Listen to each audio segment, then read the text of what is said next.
Sir अभी हम देख रहे हैं कि जाति को लेकर लोग बड़ा मुखर होकर अब बात कर रहे हैं। ऐसा नहीं है पहले नहीं होता था, लेकिन अब उसका इम्पैक्ट अगर सोशल मीडिया को भी एक प्लेटफॉर्म माना जाए उस पर भी दिखाई देता है। और आए दिन कुछ ना कुछ जाति रिलेटेड पॉलिटिक्स से लेकर लोगों के अपने टसल्स और टकराव वहाँ दिखाई देते हैं। धर्म की राजनीति का अपना एक कहते हैं ना हम कि धर्म की राजनीति है और राजनीति का अपना धर्म है, उस अंदाज में सब चीज़ें दिखाई देती हैं। मुस्लिम समुदाय, हाँ, इस पर मैं बताना चाहूंगा, ये बहुत ही इंटरेस्टिंग है। मैं इसको बहुत जी कुछ समय से बहुत नोटिस कर रहा हूँ कि कैसे कास्ट आइडेंटिटीज रीइंफोर्स हुई है या मजबूत हुई हैं। जब मैं दिल्ली आया, आप मान रहे हैं इसको ये स्ट्रांग हुई है अभी इन सालों बिल्कुल, में मैं ना? आपको उसके मार्कर बता रहा हूँ, और बहुत मार्कर है जो हमारे आंखों के सामने है, हम और आप सब देख सकते हैं। जी जब हम दिल्ली आए थे ग्रेजुएशन में पढ़ने के लिए, ये अर्ली 80s की बात है, 85-87 की बात है, किसी गाड़ी के पीछे में, कार के आई वॉज पीछे में एग्जैक्टली अबाउट टू से दिस एक भी जाति सूचक चिन्ह नहीं लिखा होता था, कभी नहीं।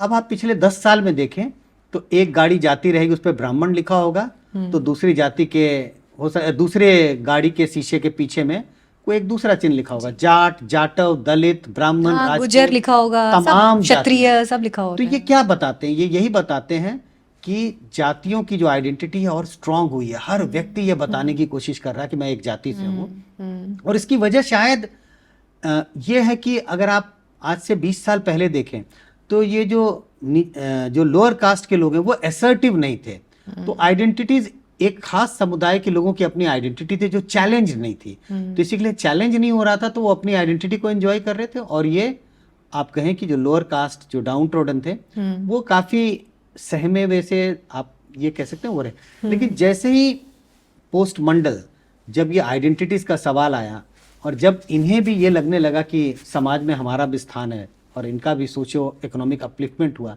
एसर्शन बढ़ा। जब एसर्शन बढ़ा तो सारे लोग, इन्होंने अपने गाड़ियों के पीछे आइडेंटिटीज लगानी शुरू की, तो हर आप देखें तमाम गाड़ियों के पीछे आपको आइडेंटिटीज दिखाई पड़ेगी। और भी बहुत सारे उदाहरण हैं। जब हम दिल्ली आए थे उस वक्त तो मुझे नहीं लगता कि कभी किसी ने मेरी जाति के बारे में पूछा, और खासकर मेरा जब सरनेम है कुमार, संजय कुमार, तो बड़ी क्यूरियोस। उस वक्त मैंने पहले 20 साल में कभी किसी की क्यूरियोसिटी नहीं देखी, 20-25 साल में। ये 10 साल में क्यूरियोसिटी देखता हूँ बढ़ते हुए जी। और वो क्यूरियोसिटी इसी बात की रहती है कि क्या नाम है? संजय कुमार। कुमार का मतलब कुमार के आगे, ये सब क्यूरियोसिटी मैंने पिछले 10 साल में ज्यादा बढ़ते हुए देखा है। ये किस बात का सूचक है?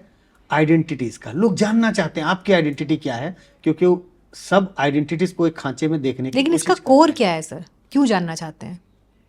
क्योंकि सबको अपनी आइडेंटिटी की चिंता, उन्हें लगता है identities have become very strong. तो हम वो जानना चाहते हैं हमारे लोग कौन है और वो दूसरे लोग कौन है। Is it good for country और नॉट? शुरुआती दौर में तो आपको लगता है कि अच्छा नहीं है, लेकिन धीरे धीरे ये लगेगा कि फिर वो लंबा समय लगेगा। ये एसर्शन का मामला, अगर एसर्शन नहीं होता तो शायद इस बात की अपने और पराये की पहचान भी इसमें फिर अब देखिए वही बात है ना, जब अपने और पराये की बात आती है तो फिर उसमें धर्म का भी एक पुट आता है। और इसीलिए मैं इस पॉइंट को भी लेकर आई थी, मुस्लिम समुदाय की जो जातिगत जनगणना को लेकर, क्योंकि उनमें भी अलग अलग सेक्ट्स हैं, तो ये उस मामले में ये कैसे इम्प्लीमेंट होगा, कैसे होगा नॉर्मल तरीके से, या उसमें क्या होता है? मतलब मुझे क्लैरिटी नहीं है, अभी डिटेल्स हमारे पास है नहीं ना, हमारे पास। पर उसमें भी जातियों की, उनके समाज में भी जातियों की जनगणना होगी। जातियों पूछने में कोई हर्ज नहीं है, आप पूछ सकते हैं, क्योंकि इसमें कोई लंबे चौड़े कोई फॉर्म की जरूरत नहीं है। आपने धर्म पूछा, धर्म में अगर मुस्लिम है तो आप उनकी जाति भी पूछ लें, उनकी जातियों की भी जनगणना हो जाएगी। सवाल यह है कि सरकार क्या करना चाहती है, क्या नहीं करना चाहती है, और किस तरह के डिजाइन फॉर्मेट का, जिसकी चर्चा बार बार हो रही है कि नहीं तेलंगाना का जो डिजाइन है वो बेहतर है, बिहार का जो डिजाइन था जिस तरह से पूछा गया वो बेहतर नहीं है। मुझे लगता है पार्टियों को एक साथ मिल करके बैठ के इसके डिजाइन पे चर्चा करनी चाहिए कि क्या हमें मुस्लिम समुदाय के लोगों की जाति भी जानने की इच्छा है या नहीं है, जानना चाहिए या नहीं चाहिए।